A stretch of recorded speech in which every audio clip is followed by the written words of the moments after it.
What's going on, everybody? Welcome in to another mailbag. It's been a very long time since I've done a video, but I wanted to do a mailbag before game one of this year's playoffs tips off against the Denver Nuggets. Now, that game should be tipping off in about 2 hours once this is posted, so hopefully you enjoy this as a little pre-game treat before we hop into the action. I'm feeling very confident in this series. I'll get into that in a lot of these questions. Now, if you asked a question, it might not necessarily be in here. There was a couple questions where my answers are going to be relatively the same, so don't be offended if I skipped out on your question. I appreciate those of you who did ask me a question in the community tab. That is where I post prompts for mailbag questions. So definitely, if you're headed over to the channel and, randomly check that, because I do post in there from time to time. And during the playoffs, I will be posting in there a little bit more. So mailbag is what we got on tap. We will have the post-game show later tonight. I hope to see you there. Hopefully, we'll be talking about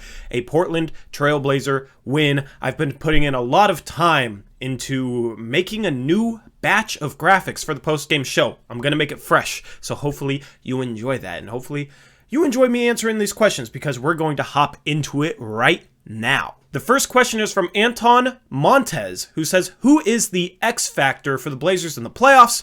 I think it's Nurkic, and I 100% agree. Nurkic is a bit of a wild card. He is definitely our X factor, and he's our X factor on both ends of the court, I think, because on the defensive end, he's going to be tasked with guarding Jokic. I'll get into some of the things we can do against Jokic defensively in a little bit, or at least what our game plan should be on him. Offensively, he's also the X factor, I think, because he's the guy that sparks a lot of good ball movement, and we need better ball movement in the playoffs. We've seen our offense kind of take a step back in previous playoffs because we get too stagnant, we rely too much on pick and roll, and teams trap it. Now, Denver doesn't really have the personnel to trap it super effectively, so we can probably get away with that, and I'll get into that. But I want to see us utilize Nurkic's playmaking on the offensive end, and then defensively he's tasked with guarding Jokic. So yes, he is definitely the X factor for the Blazers headed into the series. Next question is from Brady Johnson. He says, do you think Stotts is the problem? Because I think we could win a chip with a better coach. And I'm not going to say necessarily we could win a chip with a better coach. I think we'd have a better chance if we had a better coach. I mean, that's pretty self-explanatory. When it comes to Stotts going into this playoffs, beating the Denver Nuggets, it's not going to prove anything to me, because the weaknesses with our style of play, the Nuggets don't really have the personnel to exploit that. They don't have guards that will go off against drop scheme. Okay, they don't really have the personnel to trap Dame.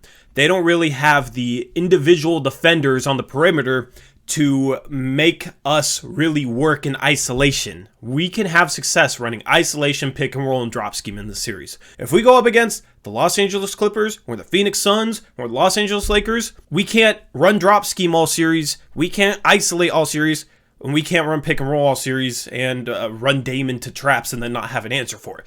That's been the recipe to beat the Blazers in previous playoff series, and that's why I've wanted a different coach.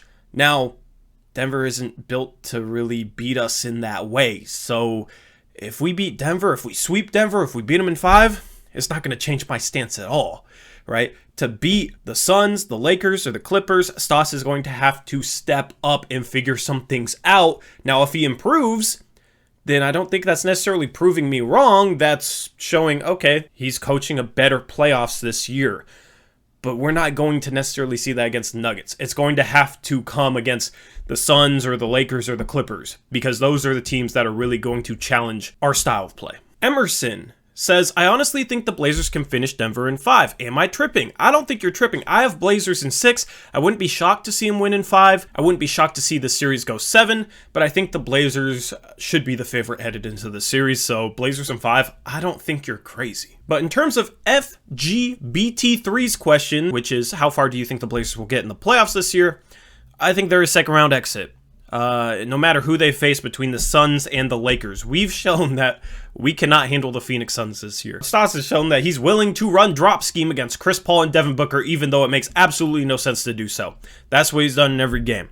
That's what I would expect us to do in the playoffs should we face off against them. I think the Suns aren't necessarily a better roster, they're just better coached. Now, if Stotts comes up with a good defensive game plan and we're able to move the ball and we're able to make some shots, we definitely have a chance to beat the Phoenix Suns. And honestly, if we come out with a good game plan, I think we have a chance to beat the Lakers as well. But without that, I don't think we stand much of a chance. I think it's most likely that we win this series and then we lose, hopefully in a hard-fought series against the Lakers or the Suns in the second round. But I'd love to be wrong, and I'd love to see the Blazers make a run. Of course, fingers crossed on that. Jose Hernandez says, do you think we will make a big impact this postseason? How much do you trust Dame and CJ to play their absolute best? Also, should Stotts add Derrick Jones Jr. to the 9-man rotation for defense and length? I think in this series, Derrick Jones Jr. isn't necessarily needed unless like Rocco can't handle Michael Porter Jr. and we don't really have somebody to throw up against Michael Porter Jr. Maybe then it would make sense to play Derrick Jones Jr. But Stotts is running his 8-man rotation, and I think that 8-man rotation is actually a solid rotation to throw out against the Nuggets. Now, against different teams, you might want to play different guys, and it might be more worthwhile to play Derrick Jones Jr., but against the Nuggets, I think this 8-man rotation that Stotts has been rolling out there actually matches up pretty well with theirs. So, in terms of, should we do a 9-man rotation? I'm cool with running 8. I'm cool with running Anthony, Melo, and Kanter off the bench. Now, I want to stagger Melo and Kanter more. I really don't want us to lose playoff games because we have to play those two guys at the same time together on the floor.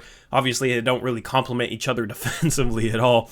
So hopefully we're able to stagger them. That's kind of like the one change I want to see. But other than that, I'm cool with the rotation. In terms of how much I trust Dame and CJ to play their absolute best, I think they'll have success in this series. In future series, hard to say. Krish Caulfield says, do you think the Blazers have a good chance to re-sign Norm? If so, do you think the front office views him as a long-term piece over CJ? I don't think the front office necessarily views him as a long-term piece over CJ. I think they view him as a guy that could be the starting two if they found a trade for CJ that they like, but I don't think they're viewing it in terms of Norman making CJ more expendable. I don't think it's something where, okay, we got Norm, now we can get rid of CJ. I don't think that's how they were looking at it, even though a lot of fans are speculating that. I do think the Blazers have a solid chance to re-sign Norm. They might have to overpay him, but at this point, you overpay him instead of losing him for nothing. Losing him for nothing is worse than overpaying him. And I mean, like, if it comes down to paying Norman Powell $25 million a year for 3-4 years or losing him for nothing, we're going to be in the tax anyway. We're going to be over the cap anyway. I'd pay him that rather than losing him for nothing. So, you don't want to lead with too overpriced of an offer if you're Portland. You don't want to overpay him just for the sake of overpaying him because you're scared to lose him. But you also don't want to lowball him too much where he accepts a deal elsewhere because it's better pay, So it's going to be tricky for Olshey, but I do think we do have a solid chance of re-signing him. Leo says, do you think it's possible that Zach Collins returns if we make it to the Western Conference Finals? I wouldn't count on Zach Collins, not necessarily because he's guaranteed to be hurt if we make it to the Western Conference Finals, but because if he does return and does get healthy, I don't necessarily think he's going to be slotted in the rotation. He's barely played the last 2 seasons, and I don't think Stotts is going to be comfortable taking him. He's probably not going to be in game shape because it's an ankle injury. It's not like Nurkic with his wrist where Nurkic could still run, can do conditioning, all that type of stuff. It's an ankle injury for Zach. He hasn't played in a while. It would be rough to throw him in there in a Western Conference Finals. Like, okay, you haven't played an NBA game since the bubble. Now we're in the Western Conference Finals.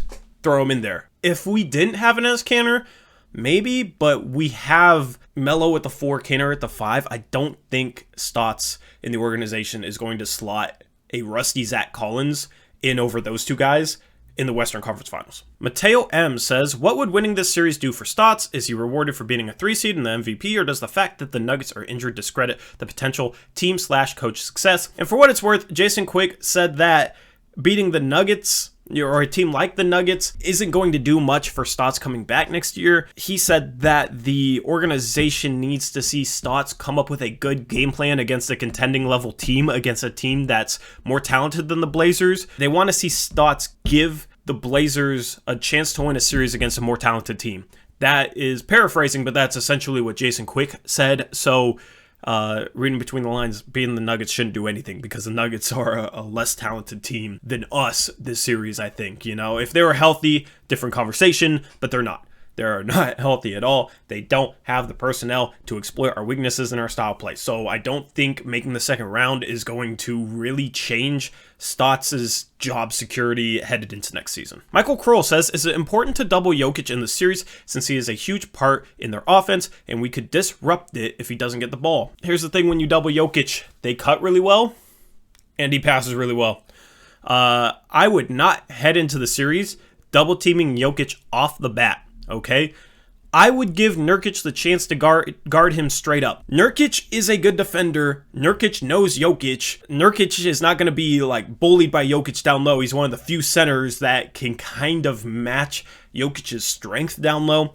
So I think you just go into the series, you let Nurkic play Jokic straight up. That way, you know, they're not cutting behind the double teams and Jokic is just diving up in Aaron Gordon or Michael Porter Jr. for open threes or open dunks or whatnot, right? You don't want open dunks or open Michael Porter Jr. threes because you doubled Jokic, right? So I think you go into the series, you play Nurkic on Jokic straight up, and then at halftime in game one, if Jokic is going off, you try and figure out, okay, where is he having success against Nurkic? And then gear the help side defense to try and take away the areas in which Jokic is excelling. You know, say he has the ball at the left elbow and he's driving to his left and getting to like a left-handed hook shot. He can make that type of shot, right? Maybe it's a situation where, okay, they adjust by having Nurkic try and take away that left-handed drive and force him more to the middle of the paint, and then they have somebody from the strong side come over and help onto Jokic, and then if Jokic kicks out, you still have a defender over there because of the strong side, and he can rotate out to the first pass, and then the guy that helped on Jokic can rotate out to the second pass. That's kind of an example of like, okay, what areas of the floor is Jokic getting to and being able to have success scoring the ball? The coaching staff should be looking at that and then maybe trying to take that away. And it wouldn't necessarily be like a hard double team where you're going to get exposed behind that with cuts and with Jokic dimes to people, if that makes sense. So that would be my game plan for defending Jokic headed into this series. Now, if Jokic is just absolutely crushing us, then maybe game 2, game 3, maybe you look at doubling. But to start things off tonight, I wouldn't do that. Moneyballer99 says, how are you liking the 3-guard lineup so far, and do you think it will last? I'm liking it. I like it against certain teams a lot more than I like it against other teams. Against the Clippers, I think it would be pretty rough. Against the Nuggets, though, this Nuggets team, I think it's fine. I think you put Norm on Aaron Gordon. Aaron Gordon has an 8'9" standing reach. Norman Powell has an 8'7" standing reach, right? People think there's a much bigger size difference between a Norman Powell and an Aaron Gordon than there actually is. That's a 2-inch difference in terms of standing reach, but people think, oh, Aaron Gordon's 6'9" and a power forward, and Norman Powell 6'3" and a guard. That's a huge size difference. Not in terms of their measured standing reach as it was measured heading into their respective drafts. So I think you could put Norman Powell up against Aaron Gordon. He's not a guy that rebounds super well. He's not a guy that likes to play inside. I don't think he's going to be a guy that's going to punish a 2-inch differential between him and Norman Powell. That, of course, is a differential between their standing reaches. That would allow you to put Rocco on Michael Porter Jr. Dame and CJ can deal with Campazzo and Austin Rivers, but he might not play tonight, so maybe Monte Morris. Dame and CJ can handle that. So I think this 3-guard lineup actually matches up really well with Denver. Against other teams, though, against bigger teams, the Blazers might have more problems. Offensively, it's terrific. Of course, you know, there's no issues with this lineup offensively. This lineup is phenomenal offensively. Just in certain matchups, it does give me a little bit of pause on the defensive end. But in this series, not so much. Thomas Aransky says, how different can next year's team be, if at all, depending on this year's playoffs? Now, if we lose in the first round, I think the team is going to be drastically different. If we make it to the Western Conference Finals, I think this team is going to be closer to the same. In terms of, you know, losing this first round, drastically different means probably like 4 or 5 rotation spots being changed. Maybe a CJ trade. If they make it to the Western Conference Finals and then they're like competitive in the finals against maybe the Clippers or the Jazz or something. Of course, if they make it to the NBA Finals or win a championship or just make a super deep run, then I think that would show that this roster is capable. And this roster is talented and can hang with any team in the NBA.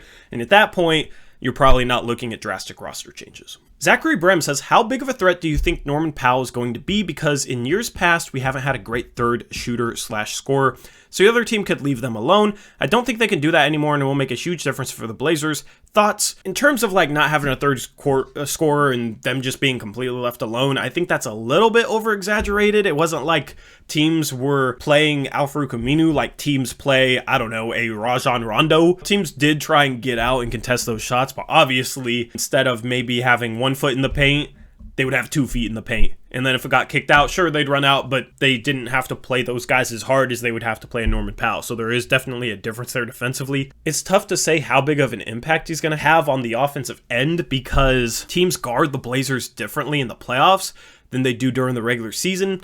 So we haven't really seen Norman Powell function as that third guy against the type of defense that we're going to see in the playoffs. And we might not even see it against the Denver Nuggets. As I've said in this video, they are not built to play the type of defense that gives us fits in the playoffs. But he is going to have a bigger impact than any third guy we've had in previous playoff series. That's why we went out and got him. He's a much more dynamic offensive player than a Maurice Harkless or an Al-Farouq Aminu or a guy like that. And then you also got Rocco spacing the floor. He's a better shooter than Harkless and Aminu were. So I'm really excited to see what Norman does. Kind of hard to predict, but I do expect him to have some success in this year's playoffs for sure. That wraps up this video. Thanks to everybody that asked me a question. Hopefully I was able to answer any questions that you had going into this first round series against the Denver Nuggets. I'm really looking forward to this game tonight. You can follow along with me live on Twitter. My Twitter handle is @TorreyJonesYT. That link is in the description box below. Make sure to follow Eric as well and the channel. Those links are also down there in the description box. We hope to see you on the post-game show tonight. Very excited to do that. Very excited to roll out a fresh batch of graphics for that one. So hopefully you enjoy it. Let's see if the Blazers can get this done. Hopefully they're able to take game one tonight. We will have you covered, win or loss, joy or depression. We will be there, so I hope to see you. With that, that's a wrap. I'll see you later. As always, peace out. Go Blazers.